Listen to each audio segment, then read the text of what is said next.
Bonjour à tous, j'espère que tout le monde va bien. Aujourd'hui, je continue le chapitre 1 sur les considérations sur la passion de Jésus-Christ de Saint Alphonse de Liguori. Nous allons étudier le point 3 qui parle « La mort de Jésus-Christ est notre salut. C'est par sa mort qu'on a été sauvés. Elle est un enseignement et un exemple pour tous.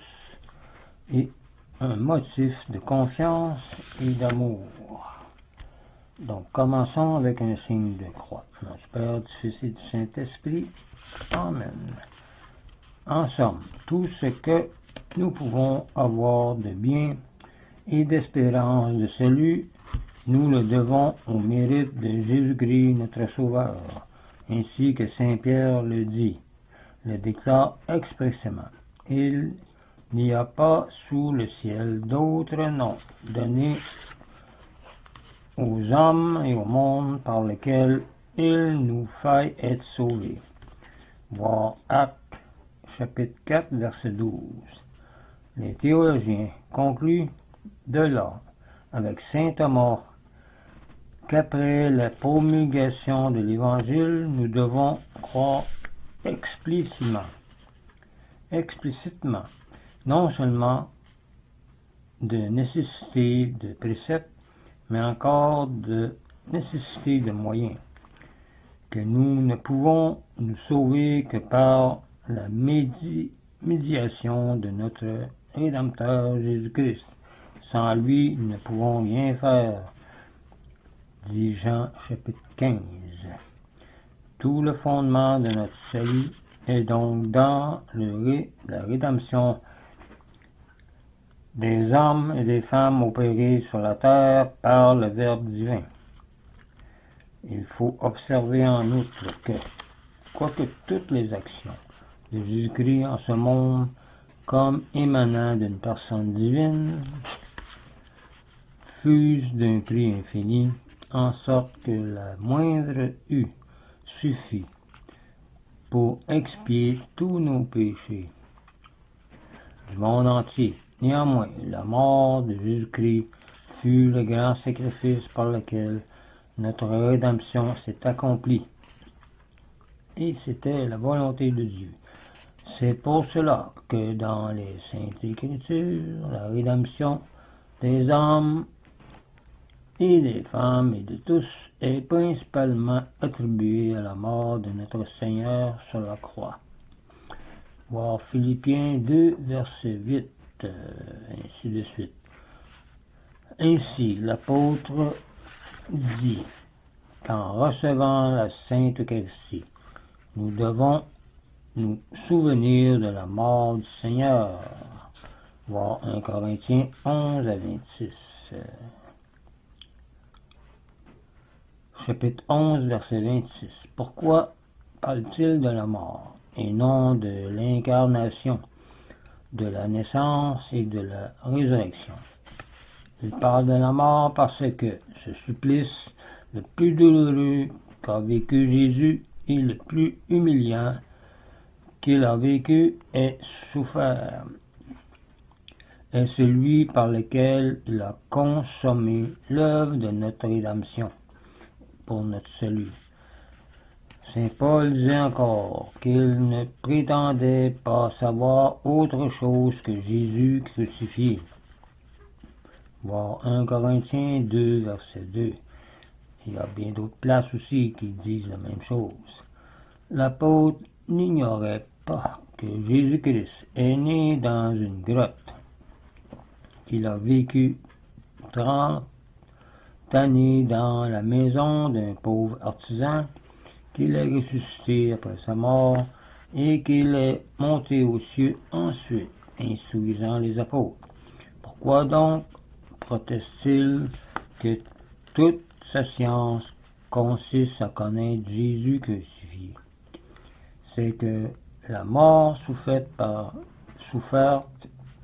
par Jésus-Christ sur la croix était ce qui l'excitait le plus vivement à aimer ce divin Sauveur et à pratiquer l'obéissance envers Dieu par ses commandements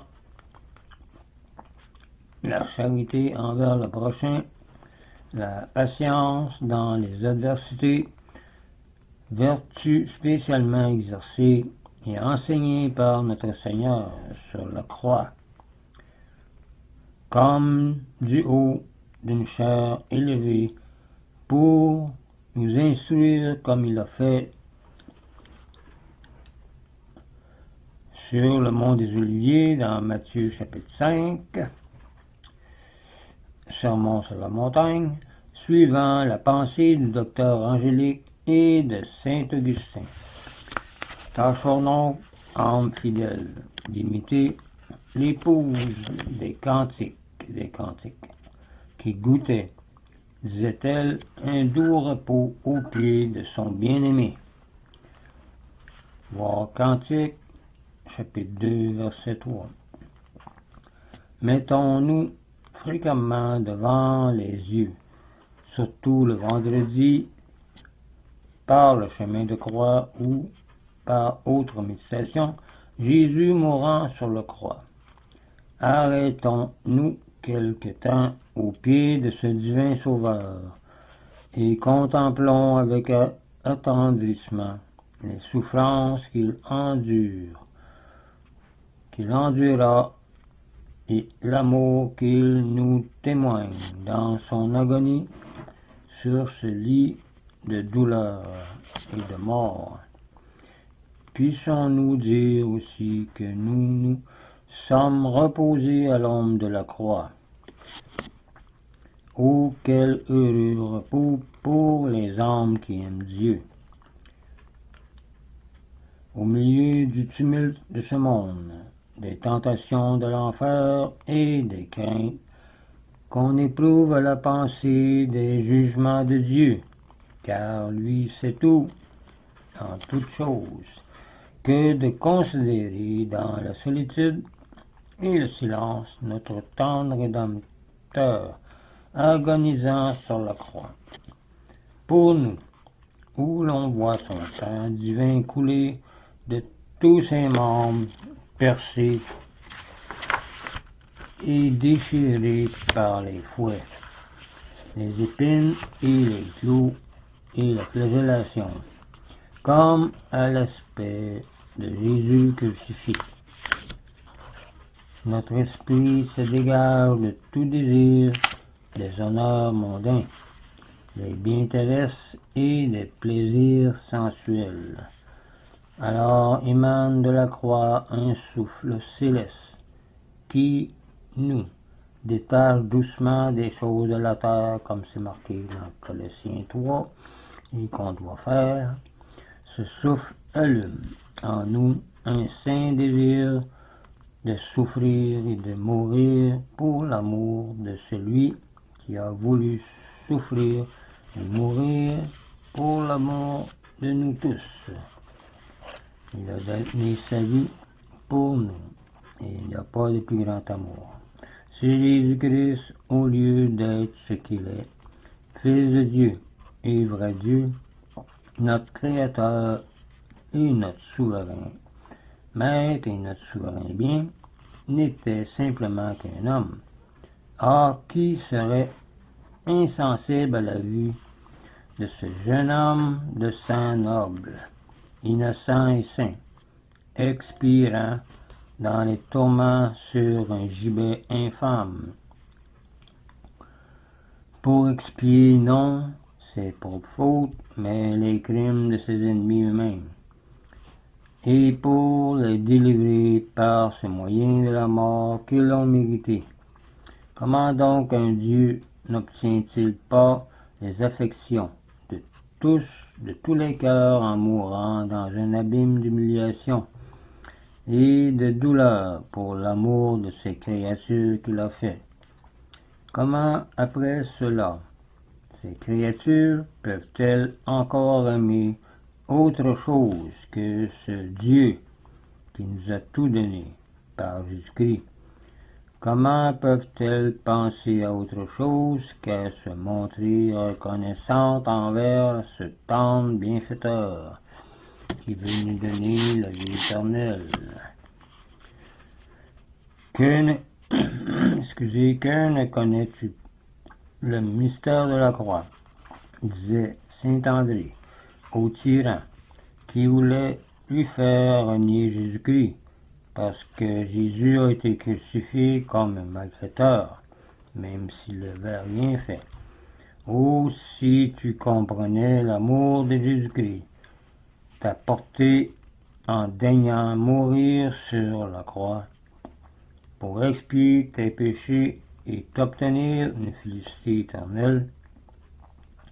Sans doute, loin de chercher à me persuader de le renier, tu renoncerais toi-même à tout ce que tu possèdes et espères ici-bas pour obtenir et plaire à un Dieu qui t'a tant aimé et qui veut tout te donner en plus.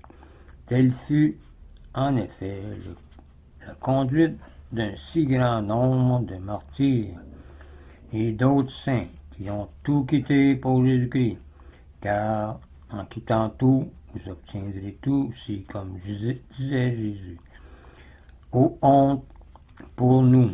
Combien de jeunes vierges ont refusé la main des grands, des princes, avec les richesses et toutes les délices de la terre, et se sont empressés de sacrifier leur vie pour répondre par quelques marques de retour à l'amour que leur a témoigné ce Dieu crucifié.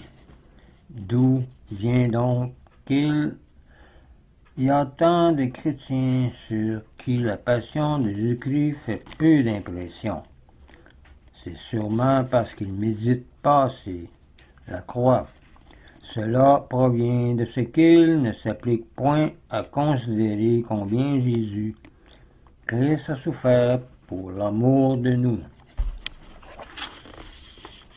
Ah, mon doux Rédempteur, j'ai été moi-même du nombre de ces ingrats. Vous avez sacrifié votre vie sur une croix pour ne pas me voir perdu pour l'éternité, comme les anges déçus. Et moi, j'ai tant de fois consenti à vous perdre et à mal faire, vous qui êtes un bien infini, en perdant votre grâce. Maintenant, le démon, en m'offrant le tableau de mes péchés et même des cadeaux du monde, voudrait me faire croire que mon salut est devenu trop difficile et impensable. Mais en vous voyant crucifié pour moi, mon Jésus, j'ai la confiance que vous ne me rejetterez pas de votre présence si je me repens de vous avoir offensé et si je veux vous aimer. Oui, je m'en repens, Seigneur, et je désire vous aimer de tout mon cœur, de toutes mes forces, de toute mon intelligence. Je déteste ces plaisirs maudits qui m'ont fait perdre tant de votre temps, de votre grâce. Je vous aime, ô amabilité infinie, ô mon Dieu, et je suis résolu de vous aimer toujours, de plus en plus. Le souvenir de mes péchés ne servira qu'à m'enflammer d'un plus grand amour et désir pour vous, qui avez daigné me chercher quand je vous fuyais. Non, mon Jésus, je ne veux plus me séparer de vous, ni cesser jamais de vous aimer. Donne-moi la force d'agir ainsi. Ô refuge des pécheurs, tendre Marie, vous qui avez eu tant de part aux douleurs de votre divin Fils dans sa passion, priez-le qu'il me pardonne et qu'il m'accorde la grâce de l'aimer le plus que je peux. Amen. Ce serait tout pour le chapitre 1er. La prochaine fois, on passera au chapitre 2. On parlera sur les peines que Jésus-Christ souffrit à sa mort. Et au point 1, on parlera prophétie d'Isaïe abaissement du Rédempteur promis. Et si on a le temps, on passera au point 2. On parlera de l'humiliation et souffrance de Jésus-Christ. Donc, je vous laisse là-dessus. Je vous dis au revoir et une prière.